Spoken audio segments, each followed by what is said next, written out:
जो इस विक्रम बेताल की कथा को श्रवण करता है वह मेरे भूत भावन भोलेनाथ का अति प्रिय हो जाता है। बोलो राधे राधे। तो यदि आप लोगों को भी प्रिय होना है, भोलेनाथ का प्यारा बनना है, तो इन आख्यानों को जरूर श्रवण कर लेना। और इन कथाओं को श्रवण कराने के बाद वेताल विक्रम से कहता है, विक्रम यह कथा तो मैंने तुमको सुना दी है, अब तुम अपने विवेक के अनुसार न्याय करो, क्या सही है क्या गलत है। यदि गलत जवाब दोगे तो तुम्हारे शरीर के 100 टुकड़े हो जाएंगे, सही जवाब दोगे तो मैं चला जाऊंगा। ठीक है, सुनाओ। उज्जैन्यम महाराज महाबल इति श्रुतः। बड़े ध्यान से सुनना। उज्जैन के परम प्रतापी राजा हैं जिनका नाम है महाबल। इनके राज्य में एक दूत रहता है जिस दूत का नाम है हरिदास। यह हरिदास सदैव अपने स्वामी की सेवा में तत्पर रहता है। स्वामी जो भी कहते तुरंत करने को तत्पर हो जाता है। इनकी एक कन्या है जिस कन्या का नाम है महोदेवी। आज कन्या अपने पिता के पास में आई, पिताजी से कहती है, पिताजी मेरा एक निवेदन है आपसे। बोलो बेटी। मैं चाहती हूं जब आप मेरा विवाह करें, ध्यान देना, यहाँ पर महोदेवी ने अपने पिताजी से जो बात कहा है, मैं तो चाहूंगा यह बात प्रत्येक कन्या को अपने पिता से कहना चाहिए। कन्या अपने पिता से हरिदास से क्या कहती है, पिताजी आप मेरा विवाह जब किसी वर से करना, जब हमारे लिए आप कोई लड़का ढूंढना, तो एक निवेदन करूंगा, वह लड़का मुझसे ज्यादा गुणवान होना चाहिए। कैसा होना चाहिए? मुझसे ज्यादा गुणवान होना चाहिए। देखने में मुझसे ज्यादा सुंदर हो, मुझसे ज्यादा उसका रूप हो, मुझसे ज्यादा उसके अंदर लावण्य हो, और आज की आपकी भाषा में कहूं तो मुझसे ज्यादा वो हैंडसम हो। बोलो राधे राधे। लेकिन सुनो, ये तो ये तब की कन्या थी। आजकल की कन्याएं क्या कहती हैं? मुझसे ज्यादा सुंदर नहीं चाहिए, मुझसे ज्यादा, माता जी मुझसे ज्यादा सुंदर आ जाएगा तो सब गड़बड़ कर देगा, जीने ही नहीं देगा। नहीं नहीं नहीं। महोदेवी ने कहा, पिताजी मेरा पति मुझसे ज्यादा श्रेष्ठ होना चाहिए। रूप में भी मुझसे सुंदर हो, गुण में भी मुझसे ज्यादा सुंदर हो, ज्ञान में भी मुझसे ज्यादा श्रेष्ठ हो, ऐसे पति को मैं चाहता हूं। इधर इतनी बातचीत हो ही रही थी, महाबल का बुलावा आ गया। और जैसे महाबल का बुलावा आया, हरदास तुरंत चले गए राजा के पास।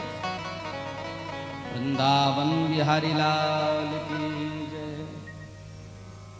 आओ महाबल, आओ हरिदास, कहिए कैसे आना हुआ? सरकार आपका आदेश हुआ, मैं आ गया।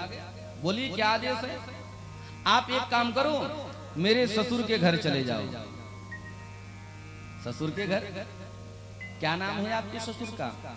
हमारे ससुर हैं तैलांगधीश्वर महाराज राजा हरिश्चंद्र। हरिश्चंद्र के पास जाइए। ठीक है, चले गए। बहुत ध्यान से सुनना। हरिश्चंद्र के पास गए।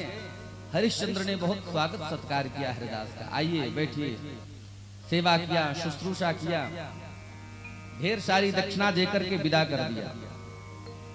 उसी सभा में एक बहुत दिव्य ब्राह्मण थे।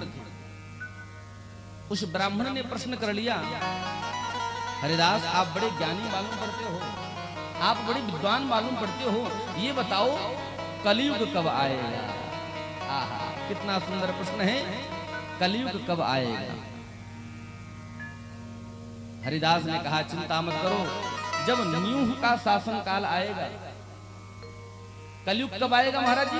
जब न्यूह का शासन आएगा, जब कलयुग में न्यूह राजा बनेंगे, तब कलयुग का आगमन हो जाएगा, कलयुग का पदार्पण हो जाएगा। ध्यान रखना, कलयुग का यदि कोई प्रथम राजा है, उस राजा का नाम है न्यूह।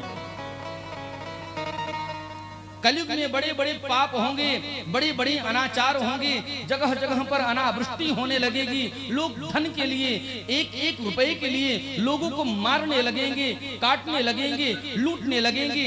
ध्यान रख लेना, जब ऐसी स्थिति आपको दिखाई पड़े समझ लेना कलयुग आ गया है। बोलो राधे राधे। ठीक है, ढेर सारा दक्षिणा दिया और दक्षिणा दे करके भेज दिया। उसी सभा में पंडित जी थे, पंडित जी का नाम था बुद्धि कोविद। बुद्धि कोविद बड़े प्रभावित हुए हरिदास से। जय हो हरिदास जी की जय हो। आप बहुत अच्छे ज्ञानी मालूम पड़ते हो, लेकिन सुनो, आपके ज्ञान का तो मैंने दर्शन कर लिया, हमारे पास में भी एक ज्ञान है, जरा देखना चाहोगे क्या? हरिदास ने कहा दिखाओ। वह बुद्धि कोविद भगवती का बहुत बड़ा उपासक था। बुद्धि कोविद हरिदास के सामने, या देवी सर्वभूतेषु विद्यारूपेण संस्थिता नमस्तस्यै नमस्तस्यै नमस्तस्यै नमो नमः। भगवती की उपासना प्रारंभ किया। परिणाम क्या हुआ? एक दिव्य रथ प्रकट हो गया। आहा, हरिदास बड़े प्रसन्न हुए। हरिदास ने कहा, भैया क्या तुम हमारे दामाद बनोगे? हमारी बेटी से विवाह करोगे क्या? बुद्धि कोविद ने कहा, ये तो मेरे लिए सौभाग्य होगा, इतने बड़े ज्ञानी का दामाद बनूंगा। ठीक है। हरिदास ने बुद्धि कोविद का बहुत ही, मैं मात्र 5 से 7 मिनट में इस कथा का संवरण कर दूंगा। इसके बाद में हमारे बीच में कुछ आगंतुक महान भाव भी उपस्थित हुए हैं, इनके वचनों को भी हम लोग श्रवण करेंगे। मैं निवेदन करूंगा, जो भी आगंतुक महान भाव उपस्थित हुए हैं, एक बार इनके लिए सभी जोरदार तालियों से स्वागत करेंगे। और आप लोगों का इस भविष्य पुराण में बहुत बहुत स्वागत, बहुत बहुत वंदन एवं बहुत बहुत अभिनंदन है। अब इन्हीं हरिदास का बेटा गुरुकुल में पढ़ने गया था। मात्र 5 मिनट की कथा है। गुरुकुल में पढ़ने गया, गुरुजी पढ़ाई पूरी हो गई। गुरुदेव ने कहा, मुकुंद गुरु दक्षिणा नहीं दोगे? अरे गुरुदेव एक बार बोलो तो तुमको क्या चाहिए, क्या लोगे? बोले, यदि देना ही चाहते हो तो अपनी बहन का विवाह मेरे बेटे मुकुंद से करवाओ। ठीक है। अब आप लोग ध्यान से सुनना, बेटी एक, पिता ने वचन दे दिया है बुद्धि कोविद को, भाई ने वचन दे दिया मुकुंद ब्राह्मण को।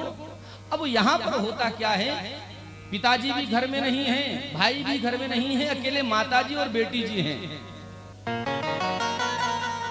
दरवाजे पर एक ब्राह्मण आ गया, नाम है वामन। भिक्षाम देहि भवतु भिक्षाम देहि। उस वामन के रूप को देख करके जो हरिदास की बेटी थी वो बहुत कामासक्त हो गई, बहुत उसके रूप लावण्य में एकदम आकृष्ट हो गई, मोहित हो गई। माँ मैं मर जाऊंगी यदि मुझको ये पंडित नहीं मिला तो। यदि वामन से तुमने मेरा विवाह नहीं करवाया मैं मर जाऊंगी। मैया ने कहा, बेटी मरने की कोई आवश्यकता नहीं है। अंदर जाती हैं, एक सुपारी और पान का बीड़ा लेकर के आती हैं और वामन ब्राह्मण का वर्ण कर लिया अपनी बेटी के लिए। अब ध्यान देना, एक बेटी पिता ने बुद्धि कोविद को चुन लिया, भाई ने मुकुंद को चुन लिया और मैया ने वामन ब्राह्मण को चुन लिया। अब बताओ, तीनों विवाह के लिए आए, परिणाम क्या हुआ? उस स्त्री को, उस कन्या को किसी सर्प ने डस लिया, वो लड़की मर गई। बड़ी विचित्र स्थिति हो गई। जो बुद्धि कोविद नाम का ब्राह्मण था वह तो सन्यासी बन गया, पत्नी के वियोग में यत्र तत्र विचरण करने लगा। जो मुकुंद नाम का ब्राह्मण था वह उस कन्या की अस्थियों को लेकर के यत्र तत्र विचरण करने लगा। लेकिन जो वामन नाम का ब्राह्मण था, उस कन्या को जहां पर जलाया गया था उसी भस्म के साथ बैठा है, रो रहा है, हाय मेरी पत्नी, हाय मेरी पत्नी, रोए जा रहा है, रोए जा रहा है।